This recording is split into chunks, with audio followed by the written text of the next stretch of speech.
Welcome, Sally. Thank you, Bill. That's quite a mouthful, all that, isn't That's a pretty cool bio. It looks like there's been a lot of thought put into it, it? and there's some sentences or some words in there that are very different to what you hear from normal people. Well, normal people from people, other people's bios, right? Yeah, So I really firstly want to thank you for being on the show. We're going to have a really interesting chat, and I'm just curious. Tell me a little bit about yourself before we get going, and I start asking you all the little questions that I want to ask. sure. Well, I'm a single mum. I've got two amazing teenage kids. I live down on the Mornington Peninsula. When I was 11, I had a spiritual awakening, which was a very random and strange thing to have. I had been an expat kid, born and raised overseas, and I was walking down the beach one day down here, and I had what's called the headless experience, where you look at your hands and you realize you're not the body. And I was 11, and I was a Christian too. I was practicing Christian. I was very devout and would go to Sunday school and all that kind of stuff. But I had this huge download in that moment. I kind of, you could say, went into a very expanded space of presence and got a download of what karma is and how language creates the world. These crazy things. At And you'd think 11, at 11, and you'd think that would be a great thing, but actually it caused this lifetime of where the hell do I hear that? Because, as this Christian kid just moved out to the burbs of Melbourne in the 70s and had this awakening. And so I spent the majority of my time, looking, is this what life is all about? Is this what it's about? Is it my father working 18 hours a day at the bank? Is it my mother doing this? Is it all these things? Is it career? Is it all that kind of stuff? And so yeah, as part of my book that I write about, I talk about this journey, and it wasn't until I was 16 that I heard a Buddhist nun when I was at boarding school say, "You choose your parents." And it was the first time I'd heard anything at that level of wisdom that I got as a download as a child. all right, stop there for a sec, Sally. Yeah, We're going into uncharted territory very early in this conversation. it's my So, story, man. yeah, I like it. So, 11, you have an Yeah. awakening, some kind of an awakening. You're not making anything of it at 11, though. You don't really know what's going on. It's just That's the happening. beauty. That's the beauty. And when you're a child, you just go, oh, yeah, there's Santa Claus, there's fairies in the garden. Yeah, I'm going to have a headless experience. I'm going to look at my hands. And it used to happen to me quite a lot. I was the kind of kid who would be falling asleep at night. I'd experiment with, am I this body? And I'd kind of make it to the point where I could move in and out of the body. Oh my And, gosh. Tell and it me was about that. Well, how do you do that? What's it like? Can it be taught? I think it's an ability to be very open and to have an open state of mind, because everything that happens to us happens through the mind. The mind is the vehicle to freedom. So if you can move in and out of the mind, move in and out of time, move in and out of the body, um, it's like, you can lie there and realize that the body's numb, that the body Mhm. actually is just lifeless and doesn't move, and that you're the consciousness, you're the spirit that ignites the body. It was that kind of experience. And at 11, you treat that like, I'm going to play tennis tomorrow with the squad at the end of the road. It was just like that. Cool. So I was already possibly quite out there as a child, but smart enough to know to not talk about it too much. It was my own inner world. It was my own inner experiment. And funnily enough, when I did have that thing happen and I got the download karma, now I'd never heard the word. My parents never spoke about that kind of thing. So I went to school and did show and tell. And I was in grade 6, and I spoke about this thing, and we had been talking all week about society, and I piped up and said, "Oh my God, I know all about it now. Things happen because we have this what I'd call now divine assignment. We come to experience life a particular way, and our reaction to it, and the way we use language, all this kind of stuff." I was slammed. I was absolutely like booed off stage, and I was humiliated At for school. talking like that. But at school, and they said, "That's hocus pocus. There's no such thing as karma." And they were shocked and horrified. And in that moment, I realized, okay, whatever this is, they don't like it. So Wow. it's going to become my Thing. thing that just drove this huge discovery, this seeking. All right. Now, you said you had some kind of a situation or an experience where you're able to experience the mind being switched on or switched off, kind of something like that. Is that, am I saying it right? Yeah, I think the better way of what I finally learned when I met my teacher was that there are what are called vrittis. There are these that you could call them like shutter blinds in the mind. And we all, to some varying degree, allow consciousness or light or wisdom in, or we block it. And it depends on how much work we do or how broad our mind is. So it's kind of like in areas we're really shut down. We've got a blind closed completely to, I mean, now people talk about 2D, 3D, 5D, like the dimensions that are out there. But for me, it was more just an ability to know that we're not this mind, we're not this body, and there are things that we can do that are extraordinary when we open the blinds. Okay. So When you're also open and not closed as a personality, you're prepared to experience different things and you don't judge, etc. Right? yeah, So how does how does a child get to that at 11 with parents who are Christian, who, whatever, we want to talk about with any religion, there is an amount of closedness in that you need to be this way. This is, how the religion goes. This is how you behave as a result of being a Christian or another faith. How does an 11-year-old get to being so open-minded when they're raised by people who are potentially, and I say that I don't want to be rude or anything, I came from a Christian background as well, potentially closed-minded? well, I'm going to go in there and just say it straight. The mystics were killed in Christianity for centuries. Killed. They I killed know. their teacher, for crying out loud. He got nailed to a cross. They've burned people on stakes ever since. I would have been most definitely burnt, way back then. If And you lived in Salem, you would have. yeah, and all sorts of parts of Europe. If you're a heretic, which God I am, I'm not a Catholic. So the thing is, I believed in, and I still do. I know this is a strange thing to say. I love Christ. I love Christ consciousness. I've certainly experienced it. It's the healing energy on the planet that's extraordinary. But I think I was a mystic. I think that's what I am. You're born one. You don't become one.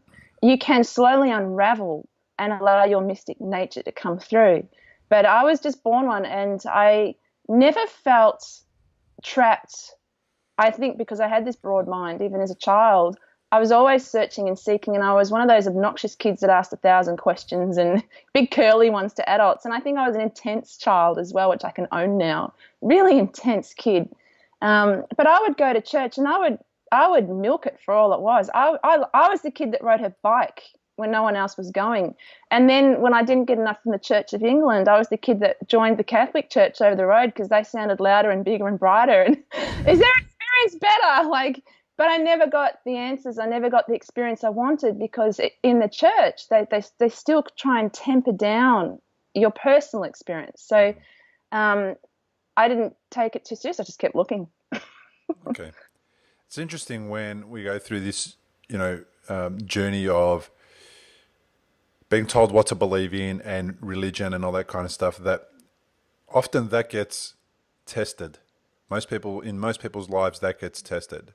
For you, it seems to have got a spanner thrown in the works in some way by this spiritual awakening at 11, perhaps not tested. You still say you love the experience of Christ.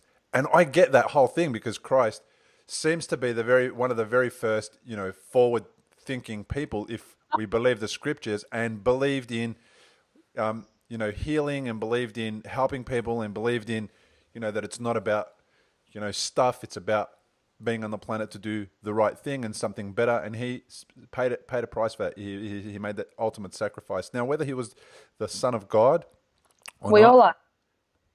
that's right. So whether he was the only Son of God, that's debatable, and many people listening to this will debate that. And I'm not here to start that kind of a conversation, but I want to acknowledge the role of these supposed prophets, etc., like Muhammad and all those people, because they have galvanized many people for many generations, thousands of years after they were around. And I think that's just amazing. I'm not sure, though, if they're any different to a philosopher or somebody who had... Yeah, very different. Very different. Look, the prophets and the avatars and whatever you want to call them are alive and now. They're alive now.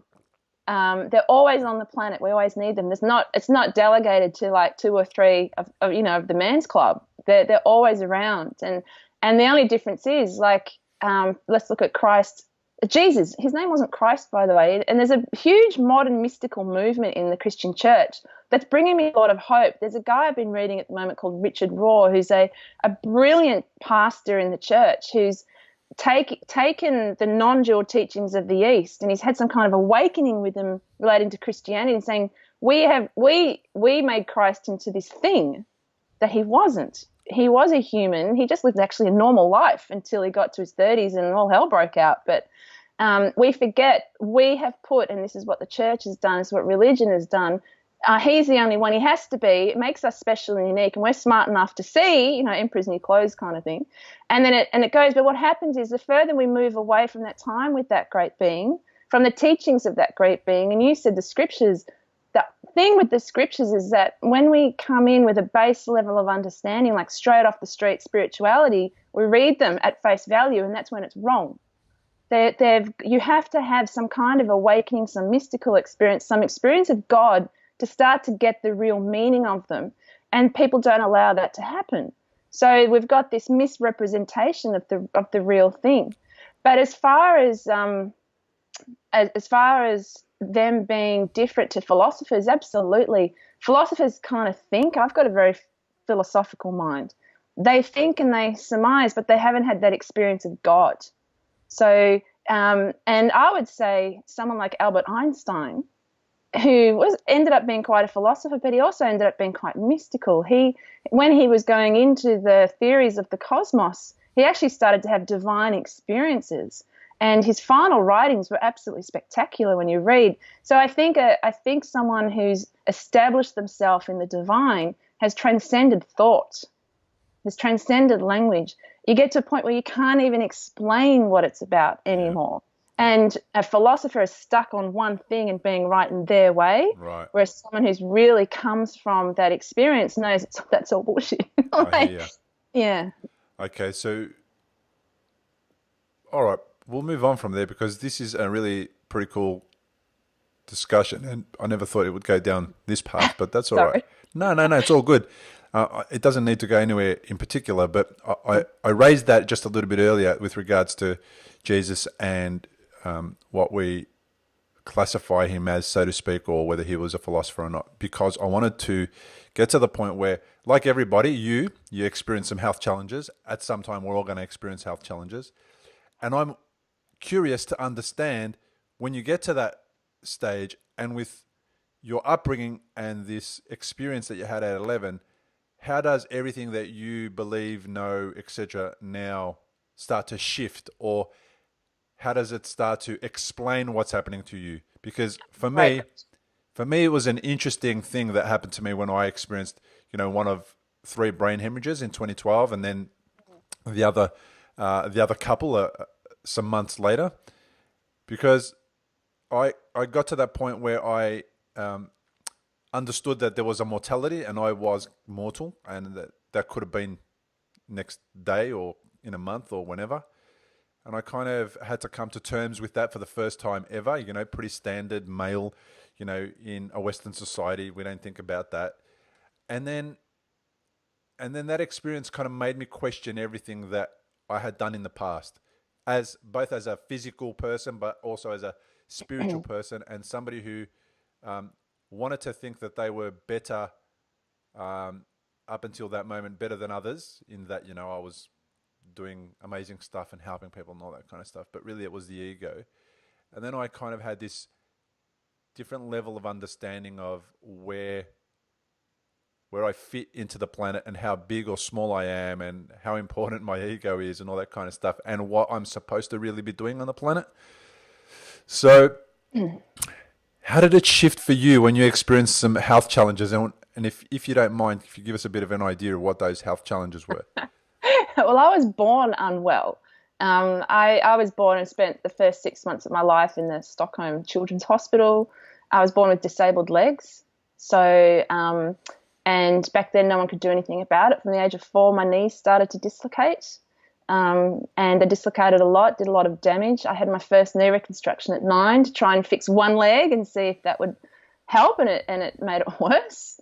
Sometimes when you're disabled, the last thing your body wants is to be put back into the right place. It fought with that. Then I developed very severe endometriosis for a whole host of reasons. It's part of a family hereditary thing, though, which is a debilitating disease for women. At 12, when I was sent to where I was actually living in care at that time. I wasn't What with is endometriosis? Endometriosis is a disease where at that time of the month, instead of, for some reason, the layer of the endometrium which sheds goes backwards. It goes into the body. And then, of course, every month it starts to grow and it starts to shed, and you get this internal bleeding and this pressure, and it grows these horrible lesions and things like that. Right. So Painful. but it's so excruciatingly painful. And I went through this trauma with my family too. I had a very unsettled, abusive family life. So, yeah, I've had over 30 operations for it. And of course, now that's caused most of the problem is the level of surgery and the damage that it's done.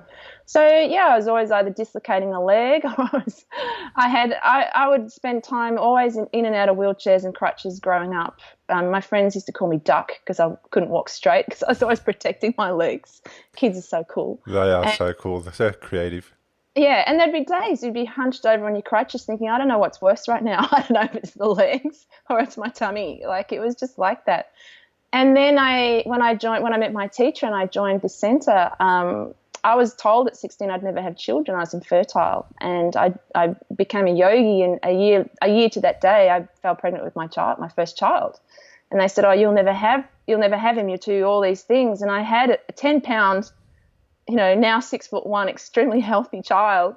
And then they said, "Look, don't get too sad. And then there's a whole panel of specialists. We don't know how you did it, but just be grateful. You'll never have another one." And I was like, so I did my thing. And by that stage, I was a very strict vegetarian. I was meditating. I was doing everything I could. And I had my daughter on exactly the same day.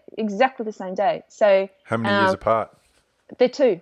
Wow. 2 years apart. Well, I fell pregnant on exactly the same day. They just one hung in a bit longer, one came a bit earlier. But Yep. yeah, so it was like this thing, but then I got arrogant, and I thought, okay, there's nothing I can't heal because I know the secrets. All you have to do is meditate and eat shit hot food. And I became a whole food chef. I was a chef at an ashram. I really, really went hardcore into what I was doing. And then 4 years ago, one morning I woke up and I'd lost the use of my legs completely. They'd had it. I had very, very, very severe osteoarthritis and could no longer walk. I went to the specialist, and he actually cried when he looked at my MRI scan. And Wow, and they've then, got hearts. yeah, I know. Well, kind of. He just said, "Sweetheart, go home, get your house ready for a wheelchair. This is it. This is your life." He's only got 3/4 of a heart. He doesn't have the full amount to be able to Correct. say. Did he give you a hug at least? No, he was just looking at me going, "Oh my God." Poking sticks at you. And I said to him, "Are you kidding me? I always thought I had leg replacements, up my sleeve. I thought that was my one trump card." And he said, "This because of the disability, all these things it wouldn't hold, and I had all these things that were wrong with my legs, so it was just like not going to happen." That was the shock. That was actually the shock. And but then I had an adrenal breakdown, stage 3, and no doctors understand what the hell that is. So what the hell is that? Okay, well, too much. I had post-traumatic stress disorder from the ill health and also an abusive childhood. And it was just time. It just came up. And my nervous system, even though I was a master of meditation at this stage, could you imagine how that was? Wow. And then they said, "Oh, you got post-traumatic stress disorder." I went, "Oh, God." All right, interesting. Let's just talk about that for a little bit, because people who experience health challenges, like you did, stroke survivors, people who have a heart attack, whatever it is, can experience post-traumatic stress disorder. Absolutely. So it's a really important thing that we emphasize here. And I want to understand how it manifested in you. What did you feel with regards to the post-traumatic stress disorder, and what's that got to do with your adrenals? And what are adrenals? We'll get to that in a moment, all right? Yeah, okay. Well, basically, I had become efficient at shoving down any trauma. The trauma of living as a disabled person and never owning it, never even using that label. Shoving it down where? Down anywhere it would go. Out of your conscious awareness. I was not going to experience pain. If I did experience pain, I had a very, very good mental aptitude, mental ability to just put it in its box where it's meant to go. And I was a fighter and I'd get on with life. I had this attitude. And it worked. If you were around me, nobody else felt, you can feel someone's pain body. I'm really good at that. I can sit and feel someone's pain body, but you couldn't feel mine. But because it worked in that you were able to mask it and make yourself appear as being perfection, but really, in the eyes of others, they wouldn't have known. But really, did you deep down know, or did you convince yourself as well? Had no idea. And actually, with perfection, I certainly didn't put that across. It was more, I'm competent. I'm competent. Look at me. I can do whatever I want. Don't put this label on me of all these issues. But actually, no. I tell you, the thing I grew a muscle in is transcendence. I could transcend anything. I laugh in my half-day workshop. I talk about how I became a helium balloon. Like I was but I had this ability to leave my body, to leave my problems, and that actually became a problem. Wow. So that was the biggest light bulb moment that I write about in my book. It's like, one, you might be able to transcend, but unless you can transform, something will eventually happen. If you're meant to transform, if you're meant to, like you've got this divine purpose, you wouldn't be doing this if you hadn't have had your health problems. This amazing calling to humanity. If you've got a calling that big and you're not listening to it, God's going to set everything up and just say, hey, buddy, I'm just about to pull the rug out from under your feet. Are you ready? I know, he's done it. She's done it 3 times to me. And you know what? It's the best 3 things that ever happened to me. 3 bleeds in the brain.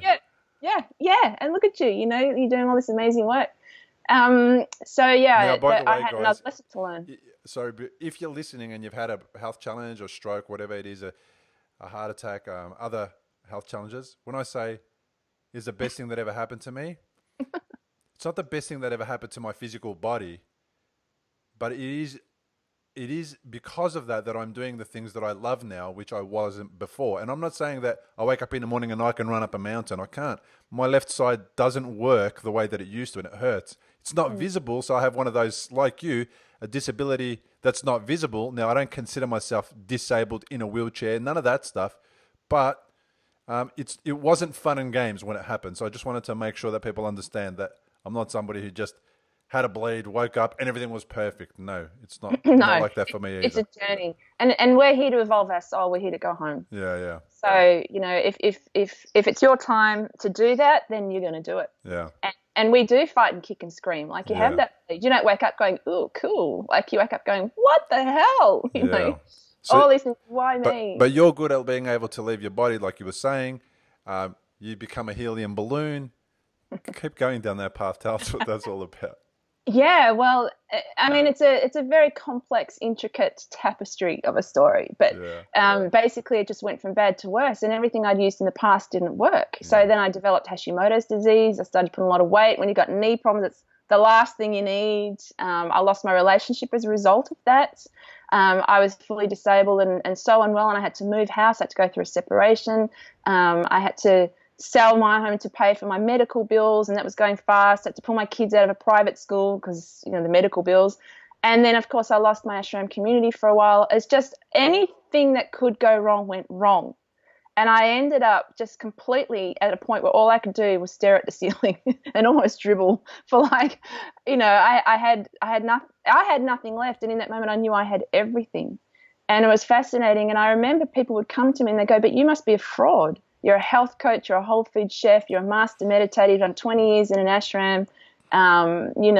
You're a fraud because spiritual people don't get sick." I don't know if you've ever heard that one, but it's the biggest BS. I've never heard that one, and I can tell that it's BS because how can your physical body not get sick? Yes, because it's not about the goddamn body. That, people, this is why I'm so passionate about busting spiritual BS, because there's so much out there that keeps that's just a shadow in the mind, And but for a while there, I was like, are they right? And I actually had to ring my teacher one day and I said, look, I'm going through something. Obviously, I don't know what the answer to it is yet, but it's got a lot to do with healing. And he said 2 things. Number one, this is going to ground you. I'd never grounded myself. I was that helium balloon.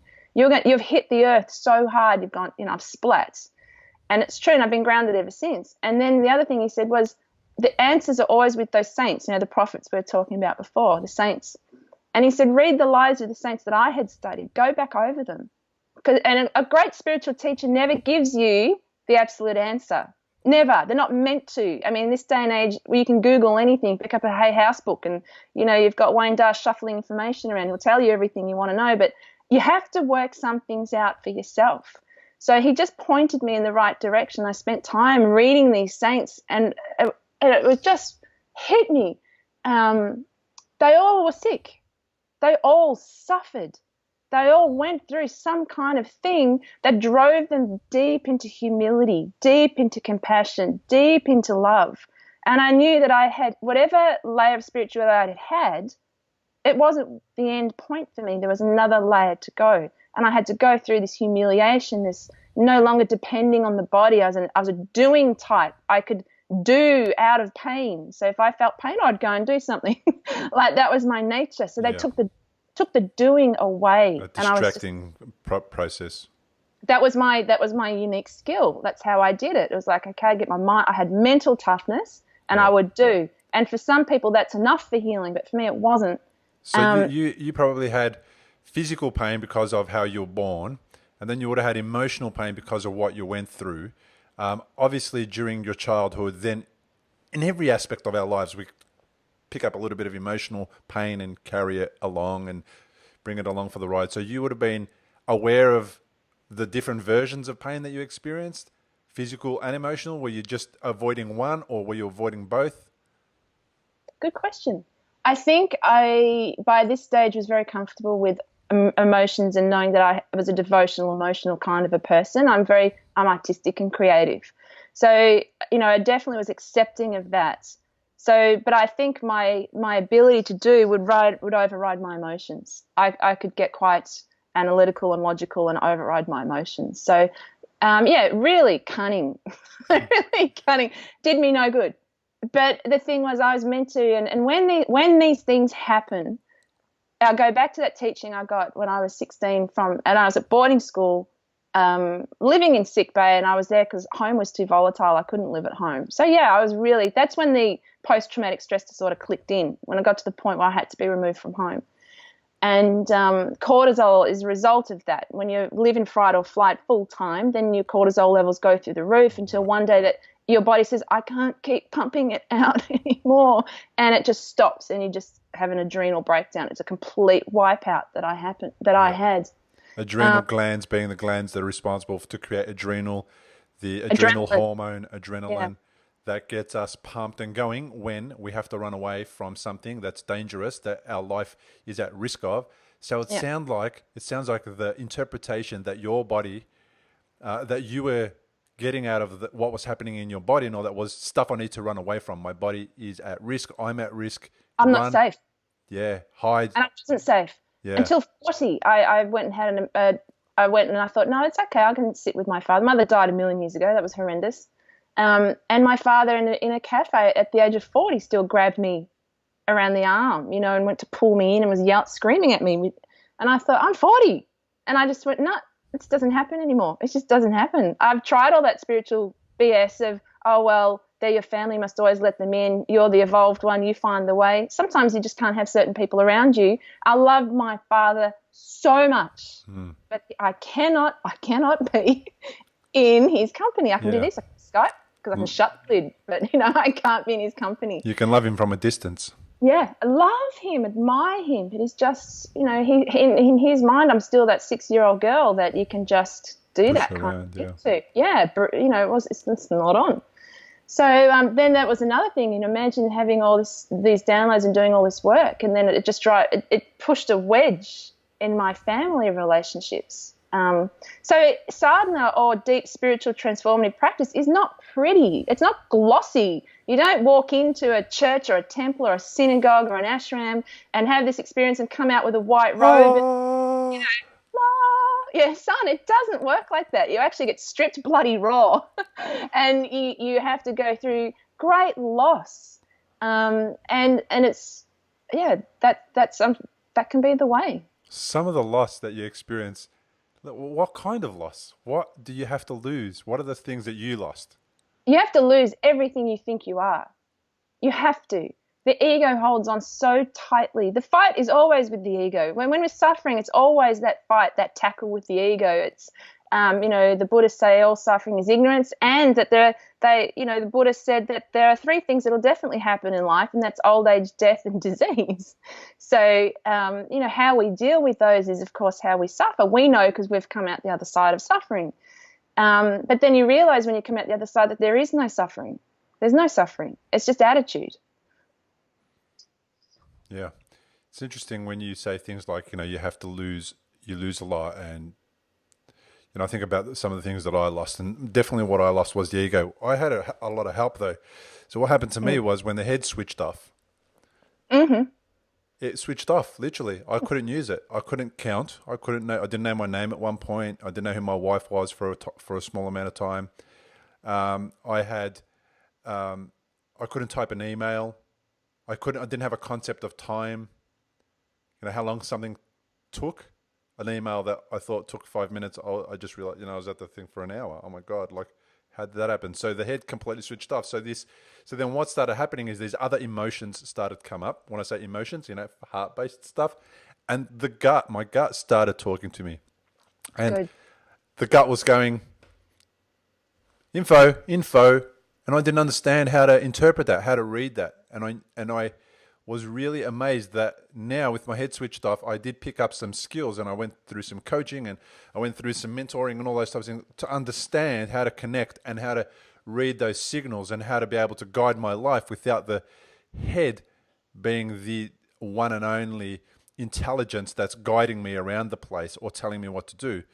So I was able to experience more joy, more fun, more excitement. I was able to let go of more of the things that I didn't like, that I did just because of the money or whatever. So I had this really amazing ability to really just switch the head off now that I'm healing and a lot better than I was. Now I'm able to do that consciously and go, nah, that's the head telling me stories I don't want to know about because it's doing 1 + 1 = 2. Yeah, money. You got to do that, for example. But actually what's happening is I want to hear what my heart's got to say. I want to hear what it wants to do, how it's going to, drive me down to a place that's exciting, that's interesting, that I'm going to be able to share rather than gloat about, that I'm going to be able to encourage people to do. And then my gut is really sort of helping me take action, that gutsy action to move towards those things that I love, so that when I get to that point and I consult my head and I ask it, hey, tell me, what do you think of what we just did? It goes, yeah, I love it. Well, what do you think about the fact that made no money? Yeah, no big deal, man. We had such a good time. It was awesome. Do you know what I mean? So this podcast came because of that. So I get to hear from awesome people. I get to share my story. I get to give people some kind of a tool that helps them potentially, take a new path. I don't know what. I don't get to make any money out of it, but it's the one thing that I've committed to more than anything in the last 5 years is this sharing of information and knowledge and other people's stories, because I felt like I wanted to feel like it was okay what I had been through, what I had done, who I was, what I had experienced, and that I can now move and shift. I wanted to feel that, and I was looking for people to make that, to tell me that, so I could feel okay about the version of myself that I was. So now I've discovered there is a plethora of people like you, podcasts, workshops, whatever, telling me that who I was, what I did in the past, how I did it was okay. And now I have a path forward and a way to do things that are, for lack of a better word, better for me and better for the planet and better for the people around me. Do you know what I mean? Purpose. Yeah, purpose. Oh, that's the word. Purpose is so healing. I'm walking. Walking. I can't walk well. Yeah. I can't stand for very long, but I just ran a 5-day workshop, and I stood and I talked. I could tell when my legs were suffering, and I would get off them. But I stood like a normal. I walked like a normal person. I was an inner triumph for me. It was like, this was such a dream 4 years ago. God, at least give me the leg capacity that I can park my car and walk 50 meters to a workshop somewhere. I've got a disability sticker. It's great. I can park 50 meters, and then walk in and deliver something. And the funny thing is what you're talking about is called self-inquiry. What you're talking about is a yogic technique that I teach, and that's what I take people away on 5 days, because that's not an inquiry you have overnight. That's an inquiry you have in a 1-hour healing session. So I take people out of their minds and into their heart and into their navel, into that gut, because they're the other two intelligence centers of the body. And when you reunite them and we allow that energy to flow, then we become authentic. Yeah. Then we really know what we really want. We get an idea of, actually, this is what I desperately want to help people with. And like you're doing your podcast, and when you mentioned abundance, I just wanted to say that when you do this level of work in the world and you bring such joy and you help so many people, the law of abundance is that it will come in other ways. So it might not be directly evident through the podcast, but some other area of your life, the abundance will flow, which is so cool. Yeah. It definitely has come back in many, many ways, especially when people contact you that you don't know on the other side of the planet that go, that was a good episode. Yeah, well done. That's awesome. That's great. I mean, that's the whole intention. I get to help people now that I'll never meet, that are on the other side of the planet. And if they choose to meet, well, we can meet with Skype, and it'll be just a moment of connecting. It'll be great. So you talk about the mind, and you talk about the heart, and you talk about the gut.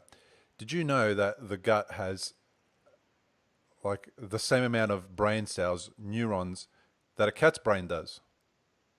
It's about half a billion. Yeah, no, I knew it was full of neurons. I didn't know about the cat's brain, but there's also brain cells in a heart. That's it, right? So there's up to about 120,000, as low as 30,000 studies have shown. And I got this information from a book called Embodying, using your multiple brains to do cool stuff. The authors, Grant Suslu and Marvin Oko, did a whole bunch of research to find these little cool things of information and to give us an application, how to apply them and how to use them. And I found that book just around that time when I experienced after my second bleed, and my head switched off. So they were able to sort of give me a guide into how to access those intelligences in the heart and in the gut. And the reason why there's between 30,000 and 120,000 neurons, and why it's so vast, that thing in the heart, is because some people who are known as young at heart, even in their 90s, will have more than 120,000 neurons. And other people who are known as broken-hearted, cold-hearted, no heart, have as low as 30,000 neurons or less. Mm. Yeah, well, I don't know the scientific thing, but from a yogic perspective, then we're writing about this for thousands of years. That's right, yeah. And there's 3 distinct spiritual personalities that we fit into, which eventually the Enneagram, I don't know if you've ever heard of that, came. And you're either one of those. You're either a head, a heart, or a navel person. And so just say a head person would have a lower heart count, because it's actually a head person that has less ability to get in touch with feeling and have compassion and that kind of stuff. Wow. So that's another thing in my I teach what you have to balance all your wings. You have to balance out, and so you'd give a prescription of certain devotional practices to help them build that count, or to help them expand in the heart, and to see, well, that's why your relationships aren't all that great. You're a bit cold. You're in your head. So and a doing person like me can completely avoid everything, look like they're engaging in the world, but they're completely disengaged from everything in pursuit of doing, like, there's something to do. Yeah, I'm an action type. So, and then heart people, they're beautiful. But they can become terrorist bombers, that strap bombs to their body because they're so devotional. Because you can talk someone emotionally into doing something like that, because they don't have the wisdom. They don't have the wisdom to balance it out, to go, hey, something's not right here.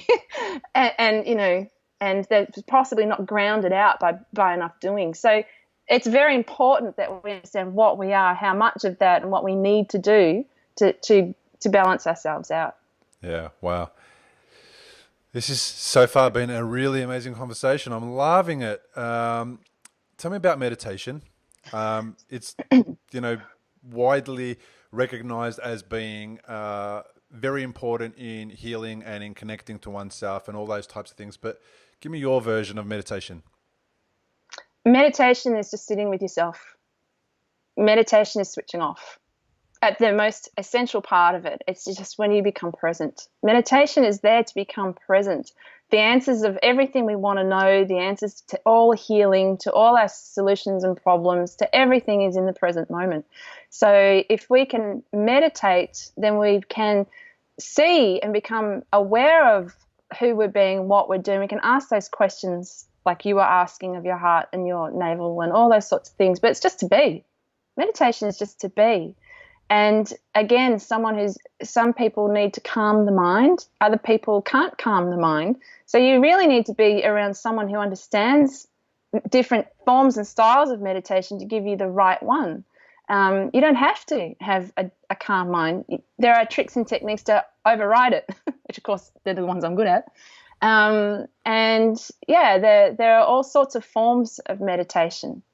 So, some people, like you hear the Hare Krishnas who sing, they walk down the street in Melbourne, everyone thinks they're crazy. I freaking love them. I love them too.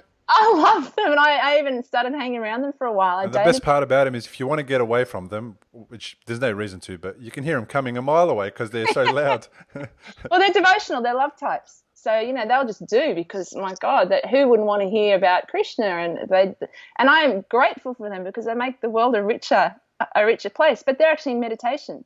That's meditation. That's a meditation, yeah. I love their haircuts. Some of the haircuts are really funky. Well, if you want to ditch the ego, ditch your hair because we're usually attached to it. So you're doing really well. You've got like a number one all around. Number one. But they have like a little ponytail hanging out the back that you can kind of call that like an antenna. They keep just enough because for some reason, I don't know, this is their thing, is that consciousness or Krishna or whatever, it's like metal would be to conducting heat. It's like a conductor to the divine. So they keep just a little bit of hair.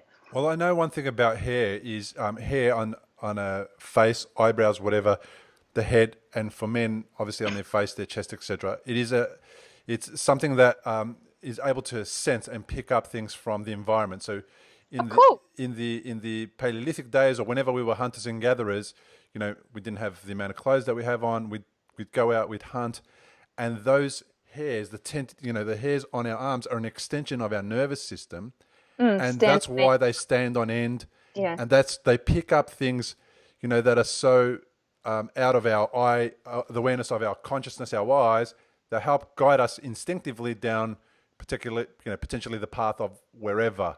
And the hair on the face, even more so because there's more of it and it goes out further. So I can see why there's some kind of relevance potentially to their hair.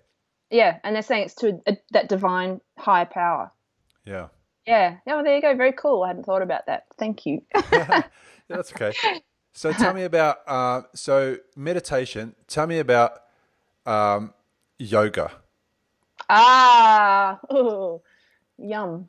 Yoga is not downward facing dogs. I really have to put that in there because so many people, like, I'm a yogini, and yoga, the postural yoga comes from a saint, Patanjali, and he wrote the Yoga Sutras, and that's predominantly when you hear the word yoga, you think of Patanjali or think of Hatha Yoga, which is the exercises, and yet even in his writings, the mention of postural yoga is only once in all of his stuff that he wrote. Yoga itself means union. It means union with God. So it's the practice towards union with the divine. And it's a complete lifestyle. So you can't just pull one part out and, expect that liberating union thing to happen. Now, there are many schools. A yogi doesn't have to do anything Patanjali. You don't actually ever have to do one breath exercise or sit on a mat to become enlightened at all. Woohoo! Yeah, I know. For knees, like, thank you. It's all about getting insanely present. So meditation really is the yoga. It is the way. And I come from a tradition called Kashmir Shaivism that has very little to do with that. It's a completely different path, but it's one that is terribly open. It's just basically saying, if you can sit there and hold everything around you, everything you see, everything that you can tell with the five senses and can move beyond the five senses, that everything is consciousness, There is nothing that is not consciousness. There is no, therefore, concept of good or bad or hell or heaven or evil and whatever doesn't exist. Then that is a yoga. Okay. So somebody who has a health challenge Yep. and wants to do yoga, the stuff on the mat, etc., because, someone mentioned that it's a good thing to do. It probably is good for stretching and elongating the muscles and relieving tension and all that kind of Body stuff, loves right? to move. Yeah. Yeah, it's still good. Yeah, Designed to move. Oh, we're meant to move. yeah. We're not meant to be sedentary, Okay. Even me, who was such a mover, like I had this severe arthritis. I was a chef, for crying out loud. Like Yeah. I couldn't stop. But now walking around the block is actually enough. Walking around the block is a miracle for me. And stretching and moving you can do sitting, but don't try and. We have this thing. We have this achieving chip where we kind of think, okay, well, I've lost my legs. I better climb Everest. I better kind of prove to everyone that I'm unstoppable, and we applaud that. But sometimes they're missing the point of actually sitting and accepting and going within and saying there is no limitation here. There's no such thing as a limitation. The body has its karmas. The body is going to do what the body is going to do. Even after enlightenment, you still have the play that you organize before taking this birth. You are going to go, your health thing, you organize that yourself before taking this birth. They're the things that are going to happen whether you're in the right vibration or not. They're the things that are going to happen, which is why those teachings are going to go. It's called Prarabdha Karma. So it's just have grace. Have grace. Learn just to sit with everything as it is and allow your heart to open to the moment and to get the real intelligence of what is happening. And if it hurts to be on the mat or if you're pushing to go on the mat, give it up. But then there's things like yoga therapy that is spectacular where, I've got exercises that I do, not every day because I'm a bit LAZY, but, roll out the mat, and mine are really just about holding a mudra, something like that, and breathing and just standing a certain way. That's yoga. That's yoga. You don't actually have real yoga. Isn't a push. It's not hard. You don't have to sort of, in the West we love everything to be hard because that's when it then is worthy of something. You're not sweating. It's no good. Yeah. But like yoga, pain is just what is it coming out? Something like something weakness or something coming out or something. I know. So we've done crazy things, even to yoga itself. Like, we've turned it into an exercise form and taken the out. We've made it into a profitable marketed thing, and that's kind of what happens in a capitalist / planet that's and like that. It's about to happen to meditation. I die when I see what's coming out. Oh, well, thank you for that, because I was going to ask you, my next question was going to be, I have this real issue with mindfulness meditation. Okay. Now, I love the concept behind what it's supposed to achieve, because I recommend and I guide people who I'm coaching in a very quick meditation at the beginning, and through that meditation we encourage growth of new neurons, of new opportunities, of new connections to the heart, to the gut, of all the things that and we visualize healing and walking, if that's that person's goal, and we visualize abundant life and amazing experiences. So in that meditation, but when I hear the word mindful, I hear I'm going to fill my mind with more things.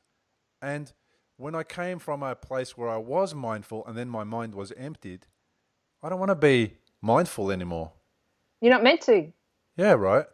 So that's my challenge with it. And now that you said what you said, let's talk about that. Tell me about that. Well, I come from a transcendent path, which is quite different. Mindfulness is one of many practices. A lot of the time, the reason why mindfulness is so popular is because it's very ABC. It's very easy. It does work. It makes people very centered, which we're not good at. It's literally just bringing yourself back. Now I'm walking. I'm putting my right foot forward. I'm putting my left foot forward. I'm breathing right now. I'm picking my spoon up. I'm putting it in my. I'm eating. That's basic level mindfulness. um, the deal is that if you're at the point where that's actually starting to clutter the mind, you've transcended it. You've transcended it. So you're actually now ready for another layer, another level of meditation. But when I do my map of consciousness with the people I mentor, it's like if you can go from naught to world to a thought-free mind, nirvikalpa samadhi, that's shit hot. That's like mastery. So the goal really is to be able to stop and just breathe, and in that moment get radically present, and everything just evacuates. For some people who aren't there yet, then mindfulness is very strategic, but it's actually lower down the ladder of practices. And you can become a very competent meditator never doing mindfulness once. So it's just that it's the flavor, it's the new black, it's all over the place. And it makes people feel, it takes out the woo-woo. I'm not remotely woo-woo. I have this incredible connection to the divine. I use the G word. I say God. It freaks everyone out, but I'm not woo-woo. But people are so hysterical about that. They're like hysterical that they want something that looks like it's come off a doctor's prescription pad. I'm going to prescribe you 6 weeks of mindfulness meditation. I will do that, Yeah. It's easy reach. But, yeah, it's still using language and it's still occupying the mind. I prefer heartful meditation. Heartful meditation, yep. What like? Just meditation that starts with acknowledging the heart, and then acknowledging the opportunity for growth at the heart rather than the opportunity for creative ways to make more money at the head, or I would rather be heartful of my meal rather than mindful of it. Oh, I see. Well, I think mindfulness would activate the heart eventually. I think it really would. I think mindfulness does breed compassion. I know, but it talks about mind. It talks about going in the word mindful directly to the mind, at least in the very basic version that I understand mind, body and spirit or soul. Mind talks about going into the head. I don't.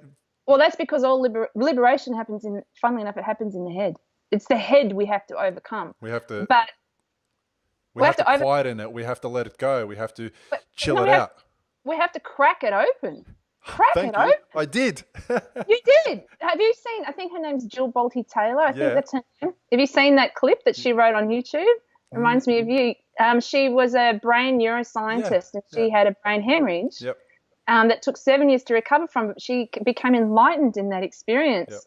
The thing, if the word mindfulness is creating a hook, then Zazen, which is the Zen form of meditation, Zazen is almost the same, but it won't use the word mindfulness. Right. Zazen is spectacular. It's a beautiful meditation. If that sort of devotional thing, you might be devotional by nature. So you need those more heart-based practices. So I suppose you're right. I am. I always have been. I've resisted it as much as I could. I never was, but I am now. It's the one thing we do resist. No one wants to know that they're heart-based or emotional. Or Yeah. So I sook like the best of them at any time, at the drop of a hat. That's beautiful. Yeah, it is. It's good. Like it does. It's freeing. It's liberating. It helps me. It helps me. Just helps me. Whatever. And we talk about that when I speak on behalf sometimes of the Stroke Foundation. We talk about that. That people who experience stroke often become very emotional, and the people around them really struggle because now they're very emotional. But I know exactly why that happens now. I know it happens because the head's switched off, the heart connects, and emotions come up that have been hidden for a decade, 2 decades, a lifetime.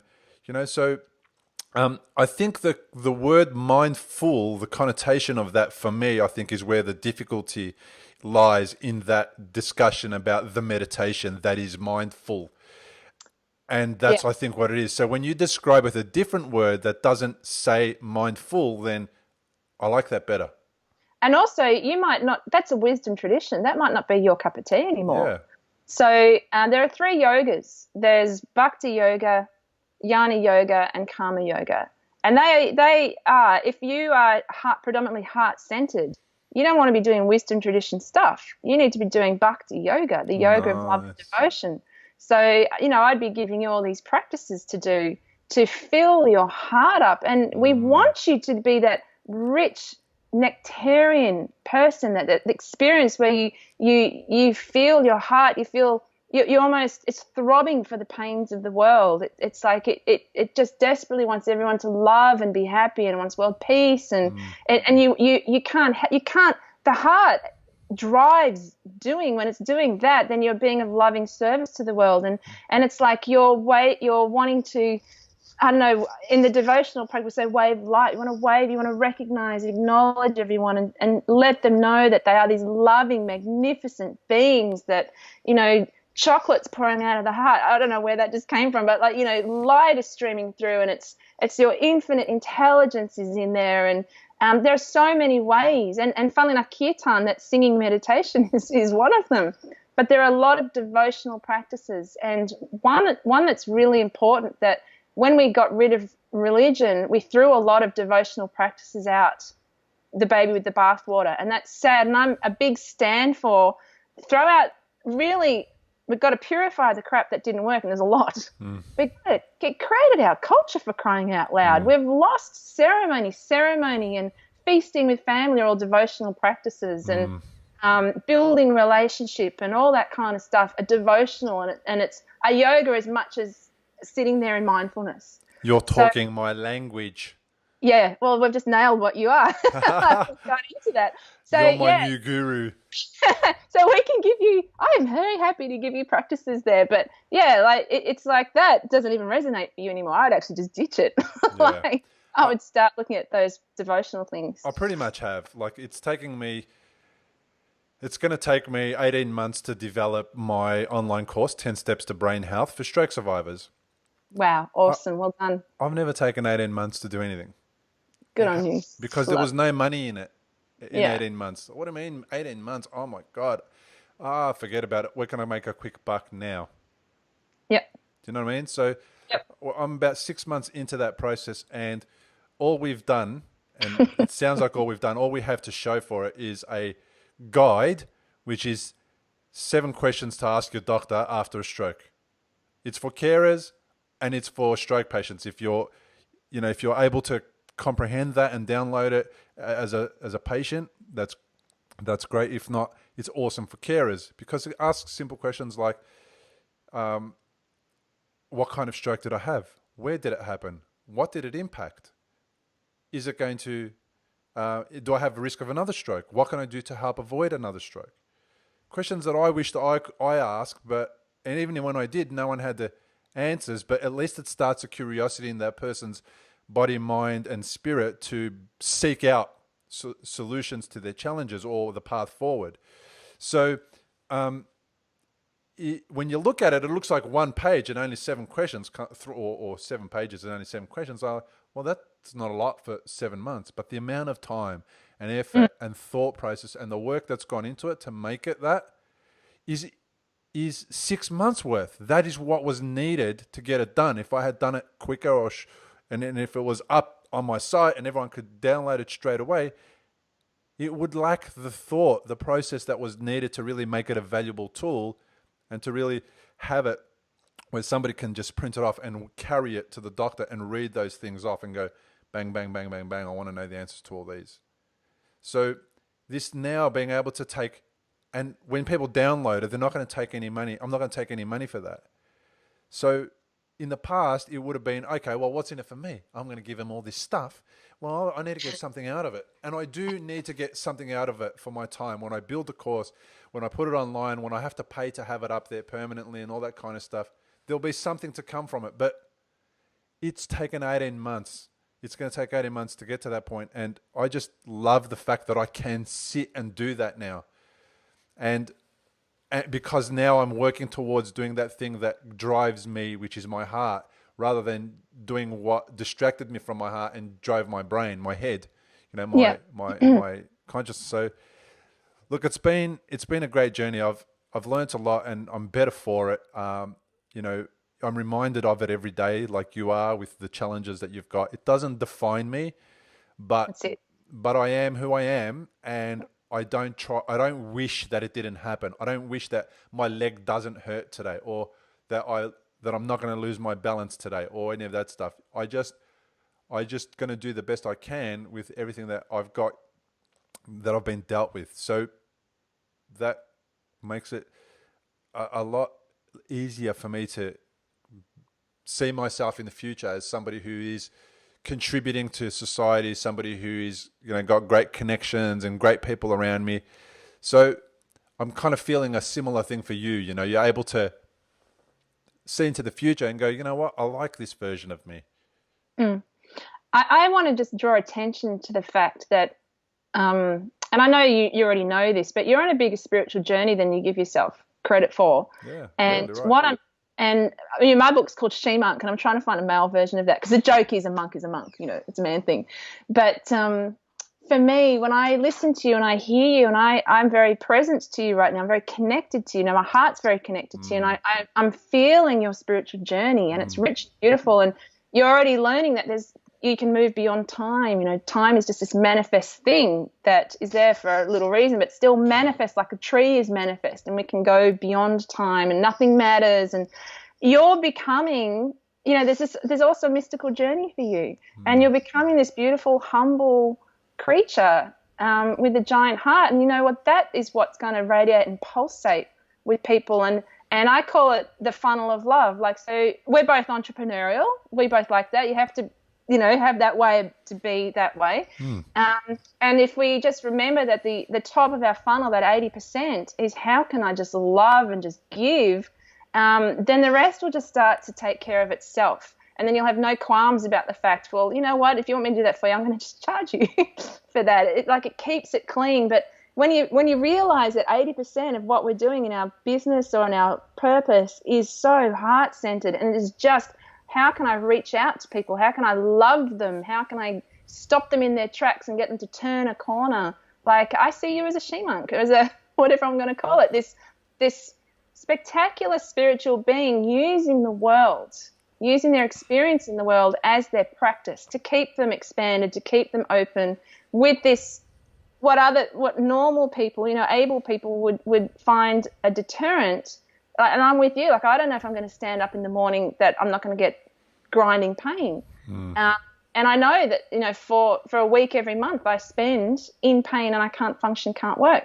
But we just make our life around it, and we keep our hearts open, and that is so valuable. That itself is so valuable to other people. Yeah. She Monk is the book. Yeah. Where can people find it? Do you have a copy there? Could you put it up to the camera? Oh, my God, I'm still unpacking. Oh, my God, I can't believe that. I've just come back from retreat, and I took my bedside copy, which is right here, shemonk.com. Okay, online. You will find it there. Yeah, and I'll put a copy of the photo on the podcast episode anyhow. Oh, my shemonk.com. God. If people want to come to your courses, do they also go to shemonk.com? They go to my website, sallythurley.com. I'm all over the place. They'll find me on social media. I have a meetup group called Enlightenment for Entrepreneurs, which is where we go really into all this kind of stuff. It's also a group on Facebook. So all my events and everything are usually on Facebook or that meetup. All my information, sallythurley.com, and the book is at shemonk.com. How come I never heard about your meetup, and we've come across everyone else's meetups somehow? I'm shocked to hear that. Yeah. I don't know why, but I run them through our place too. So, yeah, okay. Yeah. So, our place, Melbourne, is the venue, and it's in Camberwell in Victoria. But if you're not in Camberwell in Victoria, you can connect with Shirley in any way you want: Facebook, email, Twitter, blah blah blah. That's right. And on my Enlightenment for Entrepreneurs group, I do run live meditations. And I do run live Q&As and live interviews as well. So if you've got questions, or you want to know things, or you want to meditate with me, then I do those live online. I do. I really do. Yay, cool. Come over. Before we wrap up, tell me, Lakshmi, where does that fit into the whole picture? Because Shirley Thurley... Sally Thurley. Sally Thurley is... Yep. I've called you Shirley heaps of times today. It's all right. My grandmother's Shirley. I love her to bits. I don't know why Shirley came up. So Sally Thurley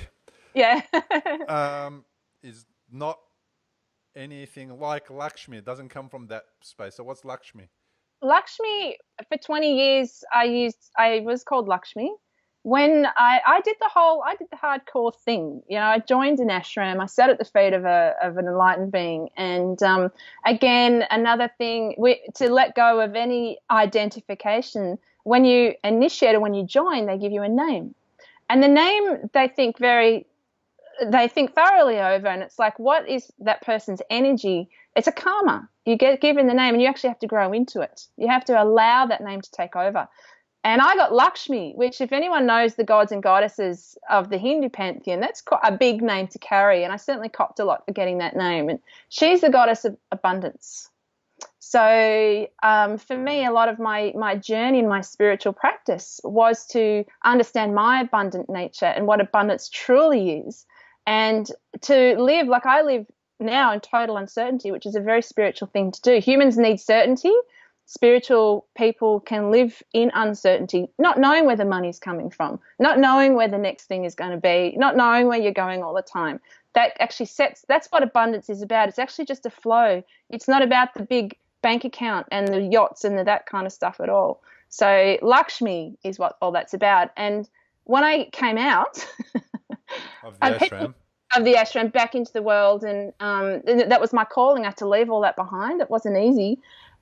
People struggled with the name Lakshmi. I just found, I would go to a meetup or I'd do something, I'd try networking, and they couldn't get it out of their mouth, or they had an aversion to it.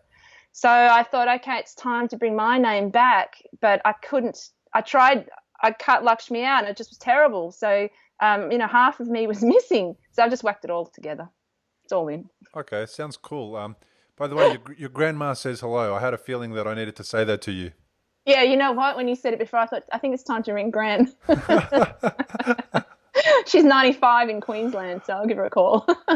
Yeah, that's interesting. Well, we have had an amazing conversation. Thank you so much. Thank you, Bill. Loved it. Thank you for so much for sharing all the things you shared and giving me some of your time. I really, really appreciate it. I got to learn a lot about you that I didn't know. And let's face it, when I saw you walking, I never would have guessed that you were somebody that was in any way, shape, or form, troubled with issues of your legs. Yay. And and that is that's really comforting to me, because I experienced the same thing, and I had a conversation with my wife yesterday, which was about, if I'm struggling on a train and I need to go and sit down in the disabled seat, if it's free, Yeah. I'm not going to have a really, I'm not going to have a good time convincing somebody that I need to sit down. Yeah, yeah. Although it's funny how, I don't know about you, but I've got my sticker. I'll pull in, and the person with the wheelchair next to me, they'll abuse, and like there's a hierarchy in disability world. Yeah.